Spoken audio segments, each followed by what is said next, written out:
Se unen todas las banderas para celebrar la vida. De la mano del 10, de la mano del 10, se paralizó el planeta, grita América Latina. De la mano del 10, de la mano del 10, porque aquí somos iguales, no importa tu condición. De la mano del 10. La nación es un grito de gol, todo el mundo en una sola voz.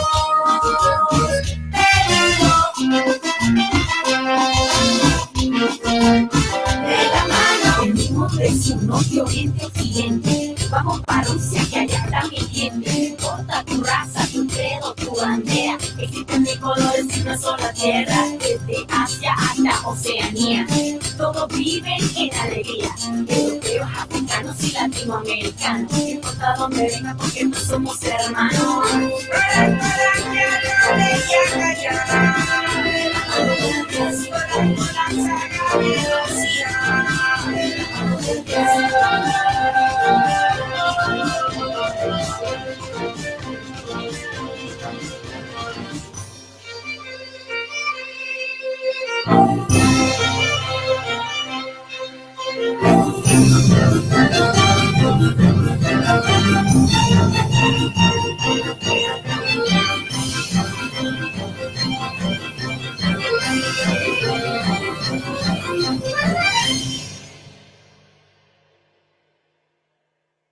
Amigos de teleSUR. Friends of teleSUR around the globe, welcome. We are here once again in the Mano Del Diez. How are you doing, Diego? I'm fine, Victor Hugo. It's a pleasure to be here in teleSUR. I'm doing fine. A little bit sad, however, due to the event in Argentina today. There have been some news about what's happening, and I don't know, I'm a little bit upset. However, I do dream on Argentina making it. There's a glimpse of hope, and we need to take advantage of it, however. And I think that today in Belgium, Hazard was awakened, as well as the rest of the team, with Lukaku, with De Bruyne, and some very interesting players. For instance, Fellaini. There are players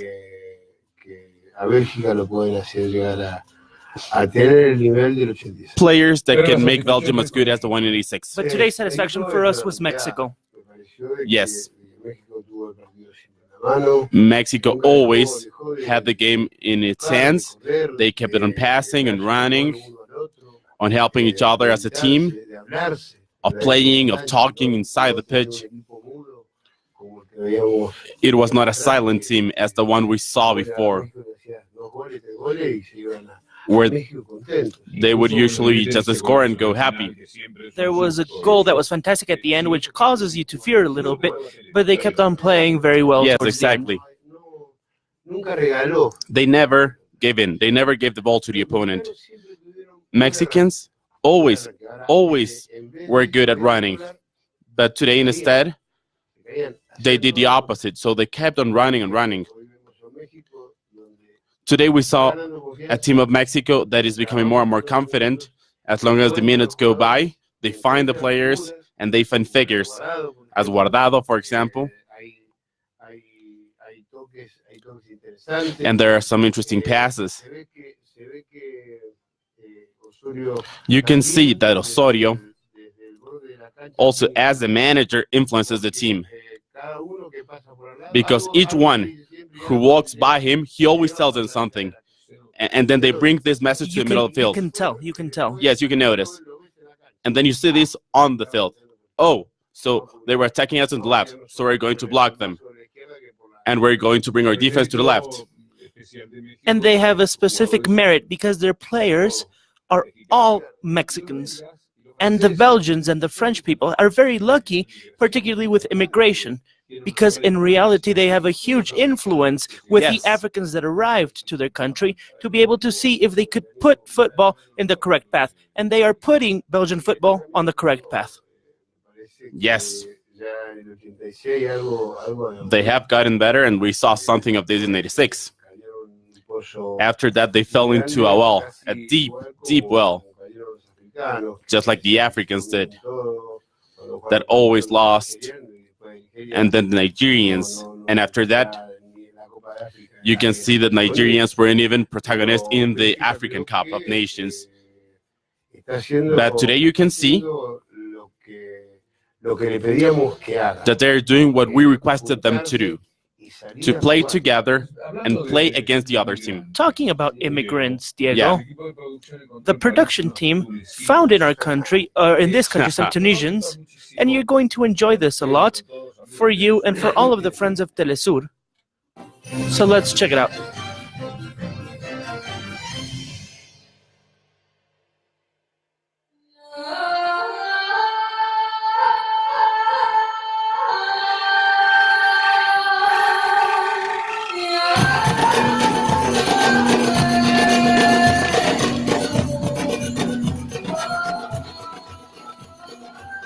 Là, vous avez le sud, c'est le désert, le Sahara tunisien. Et là, vous avez les belles plages de la Tunisie et la capitale qui est un peu au nord. Petit pays, mais grande nation.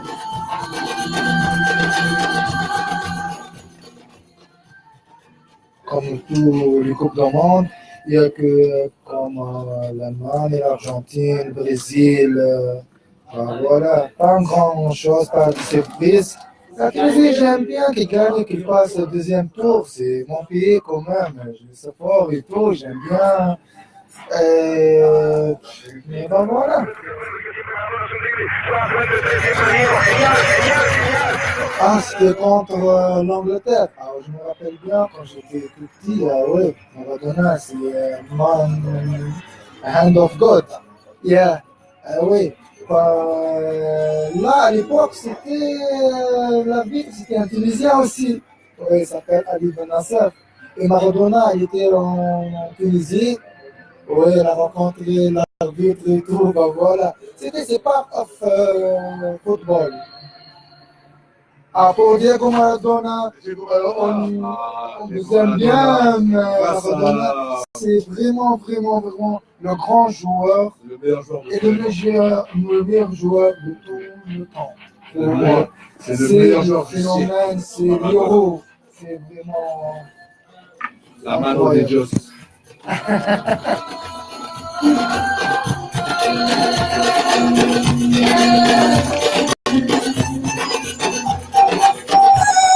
Cuánto cariño de esa gente. Diego. They have a lot of tenderness for you, Diego. Yes, indeed. I am surprised, even today. Up until today, they are like this. Yes, because wherever I go, when I go shopping, for instance, and 1,000 years have gone by, Victor Hugo, this is the truth. People don't have a reason to remember all of this. However, whenever I see that there are parents teaching their sons about this, and I say, wow, and I saw them, and it feels great. And the one who invented this with the telephone with a picture is crazy, because it's the best thing ever. He improved our life, Diego. And talking about Tunisia, you have a Tunisian friend. Yes, I do. And he visited you a couple years ago. 2 years 2 ago. years ago, then. Yes, I met him home, and he welcomed us with a lot of love. Let's talk to the people who we're talking about. I'm speaking about the one who accepted the game against England, and he showed a lot of love, wearing his tunic and all his inner peace, because everything there was with the right sun. It was a modest house, but it was very clean, and we were speaking with the translator, and he told me that he would still allow the goal, because not only me, and the linesmen weren't the ones who didn't realize that it was a handball. There were 80,000 people that had the same thought, the same idea that I had when I was running to the middle of the field, awarding the goal. Do I award it or do I not? Do I award it or do I not? So, come on, don't tell me that I was wrong. Okay, listen, we did make a mistake, but it's going to be better. Yes, I was narrating the game, as you know, and I asked one of my colleagues that was in Buenos Aires watching it on television, and I asked him, did he score a goal with his hand? And he said, no, Victor Agua. He scored it with his head. Yeah, no one could see it. You could have kept on narrating that. And when one is able to watch that goal various times, he starts convincing yourself that you scored with your head. It's extremely weird what happens. Yes, it happens the other way around. We all expect to see the handball, and we never do. You take this angle, and this angle. Yes, and that's why it's called the hand of God. Because my hands were down, so no one could realize. But really, I always say, Peter Shilton, he was out, and I saw that he wasn't able to reach the ball. And I saw this guy who was a giant, who was going to hit me. And I decided, come on, I'll use my hand. Whatever, okay? I'll just trick them. And so was the case, Victor Hugo, that when I scored with my hand, as my teammates knew, they didn't come and congratulate me. And I was asking them to come and come on, let's celebrate. Come on, please, come on. It was a goal. Come on, please, I beg of you. And they said, no. It was a handball. Shut up. I told them, shut up. Don't say anything. Come on. Maradona, come on. And I run, as I always did whenever I scored the goal. And my old man was there with the rest of the family. It feels like something very disappointing to be able to say this because we have to go to a commercial break. So invite our friends to go on the commercial break. So be with us, with me and Victor Hugo, de la Mano del Diez.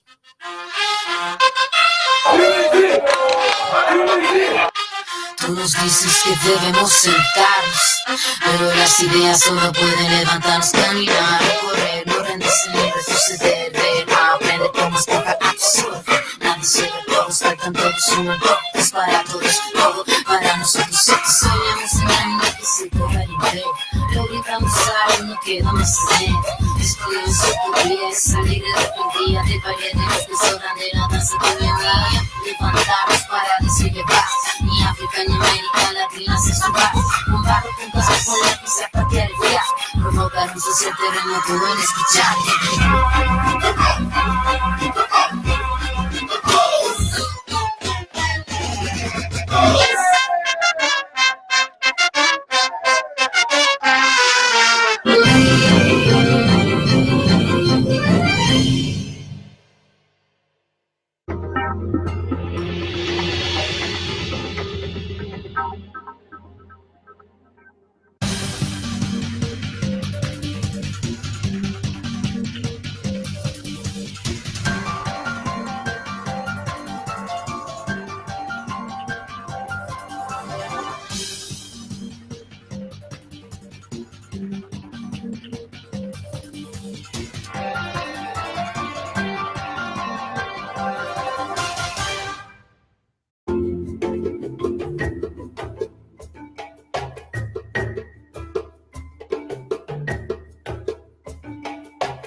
When we were talking about the African nations with Diego, I was talking about the social aspect of football.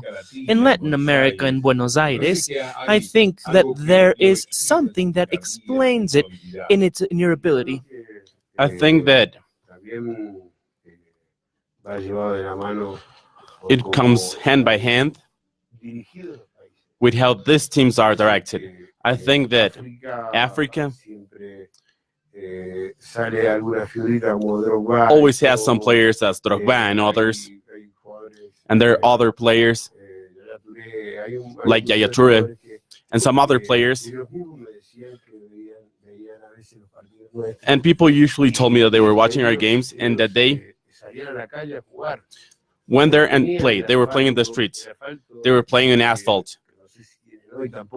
Well, and in some cases they didn't even have asphalt. I don't know if they do today. But we come from the ground, okay? So we had 2 little pieces of sand and ground here, and that was the goal. And we were playing.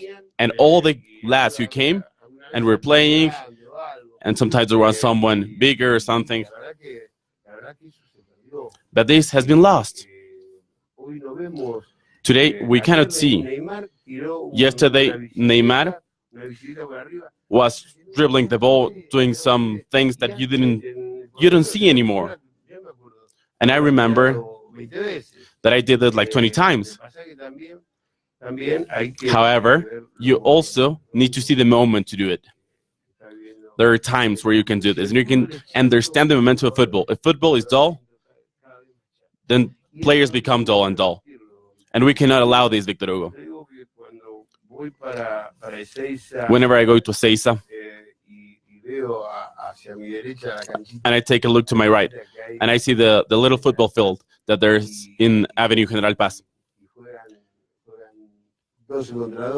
And there are 12 players against other 12. And it's crazy to see this. And we should donate a couple of goals. And I would love to go there and play with them. Play with them and have fun. That's real fun.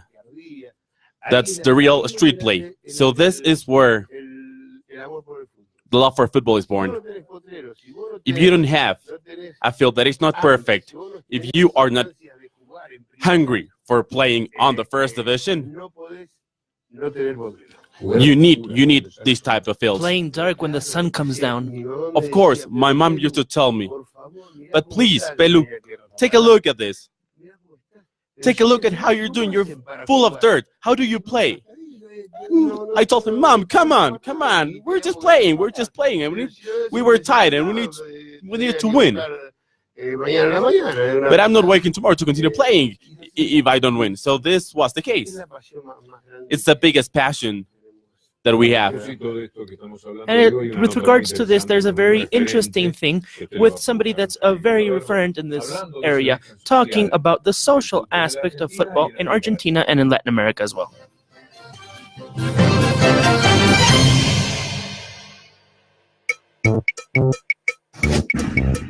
Social origin of football.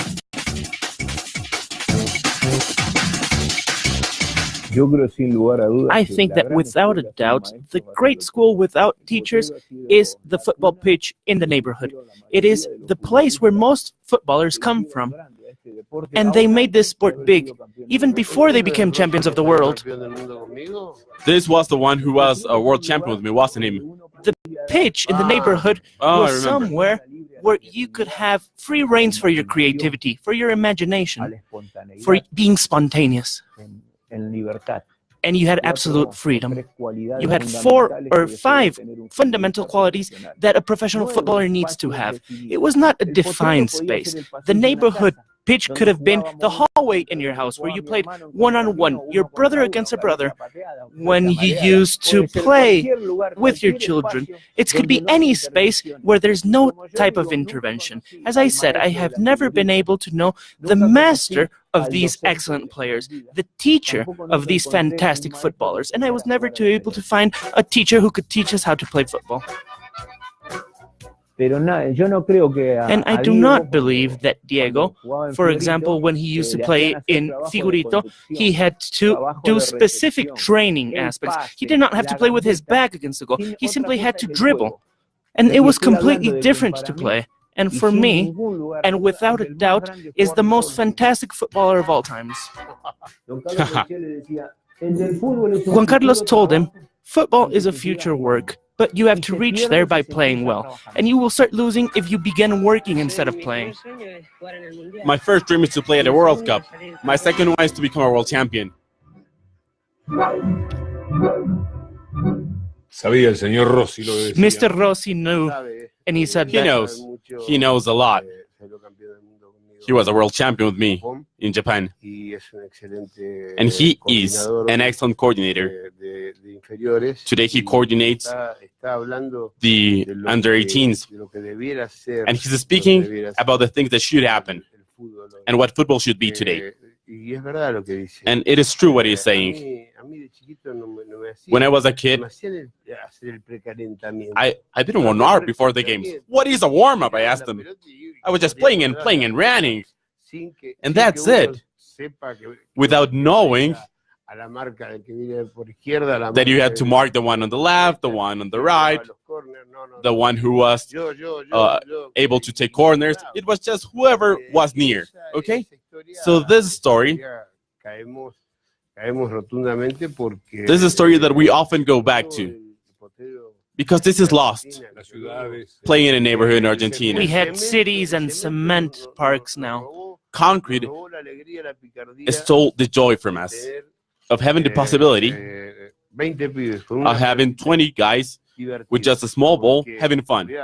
Because listen,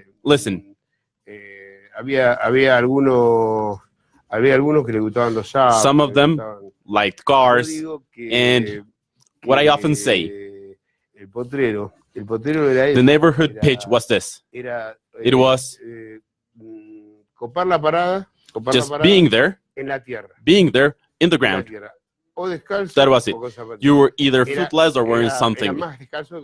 You often didn't wear any type of shoe. And in the small football field, like the guy from the media said, this field, the neighborhood pitch, is when somebody knew where you were standing in life.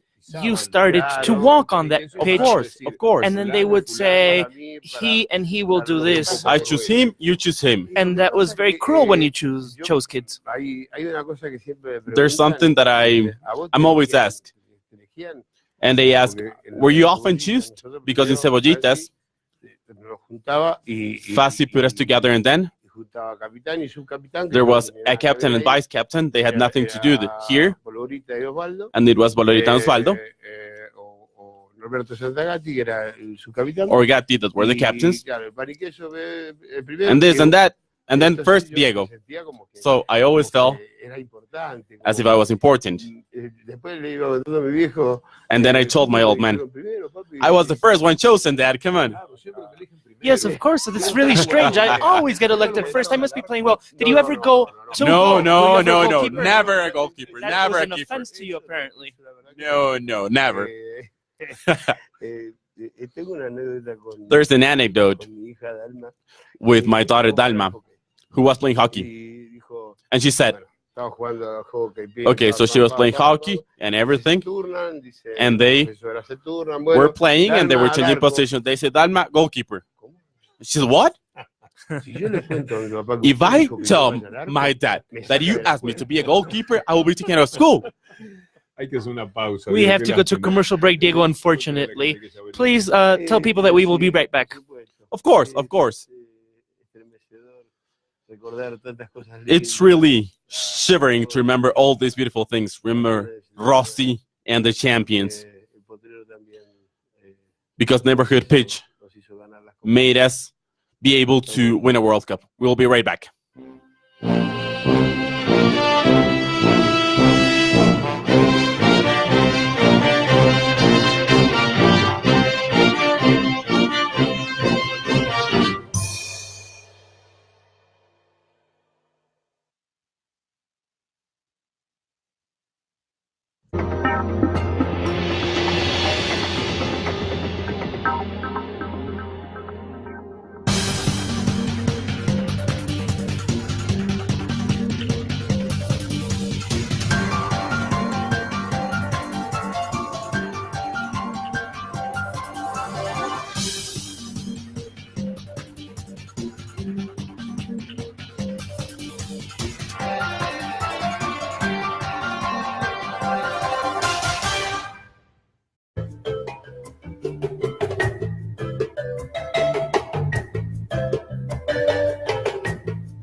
Friends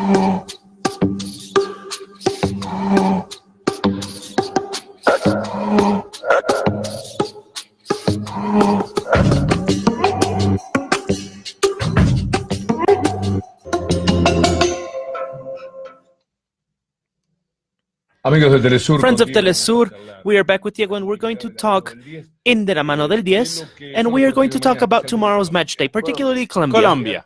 Colombia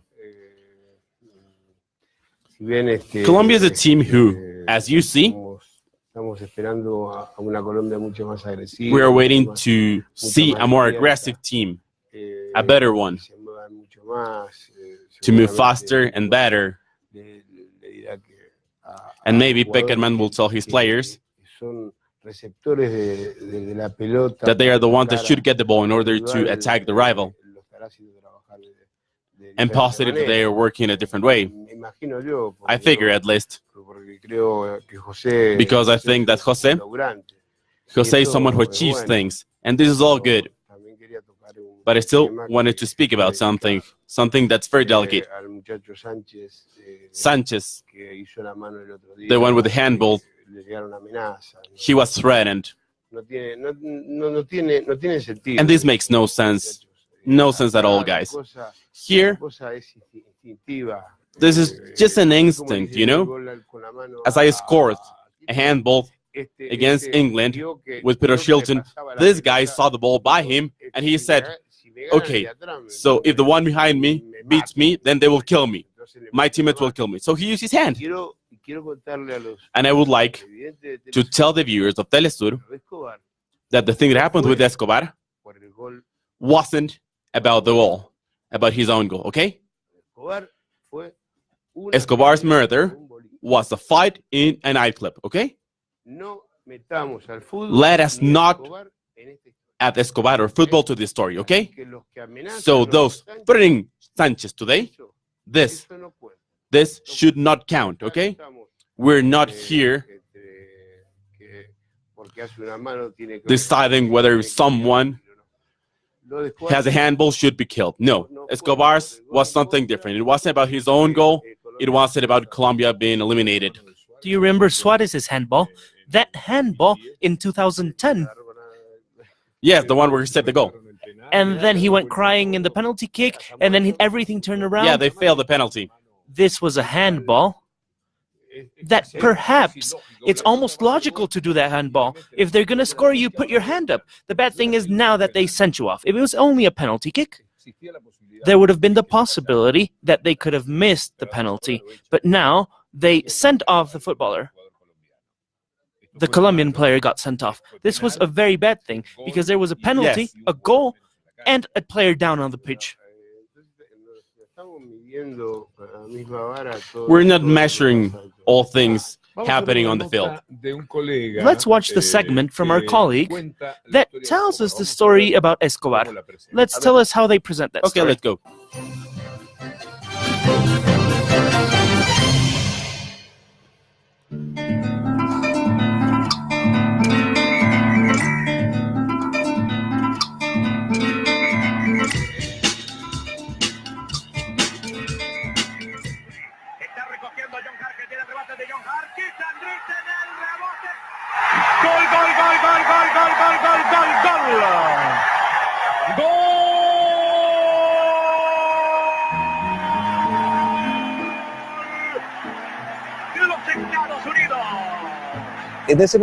At that point in time, we thought that, yes, he had been a crazy fan that had killed Andrés Escobar because he had scored an own goal. Then we realized that that was not the case. 1994, World Cup year.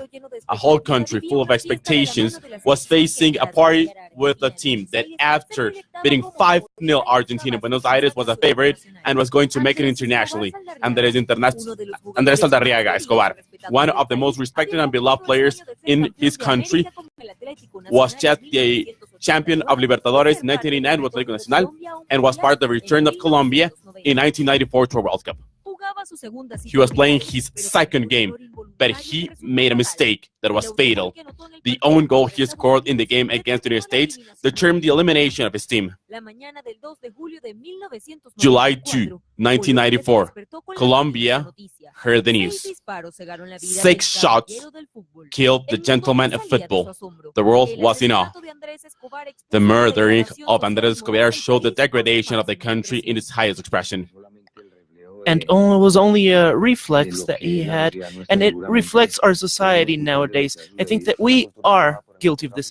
It was culture that was completely taken by drugs and drug dealers, people that thought that they would own the life of another Colombia, even from a Colombian that was a very famous footballer. And think about Escobar's family. They never thought that they were justice. Andrés wasn't able to marry 5 months after World Cup, as was his plans. He wasn't able to wear Milan shirt that was awaiting him. He wasn't able to inherit the captain's armband from Valderrama. I think that after the World Cup of 1994, something died in the heart of the Colombian fan. Starting from that point, there was a generation that says, I do not want to watch a sport where people are killed, because he was a gentleman. When we left the field, I was sitting next to Andrés, and I held him and I told him, listen, be calm, Andrés. These things happen. And he looked at me and said, thank you very much. Thank you for saying this. But you know that this is too much for me, because my country, I would die for my country.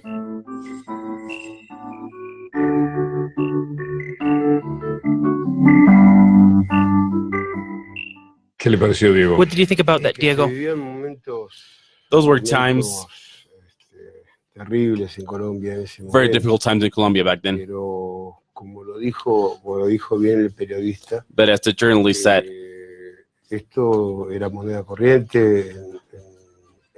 this was just day-to-day life in Colombia. Let me say this again. It wasn't about the own goal. It was about different stories. That was why this happened. Either way, to the ones that try to do something and threaten players as Sanchez, I think that these people really shouldn't be part of our society. Let's end up the show looking at this camera and helping Colombia in a sense to see if they can work well. Yes, of course. Jose, make the ones who know how to play. Allow Falcao move more. Allow James to play as he wants to. Please play with Cuadrado. Don't take him out, because he will run. He will run back and forth. Okay?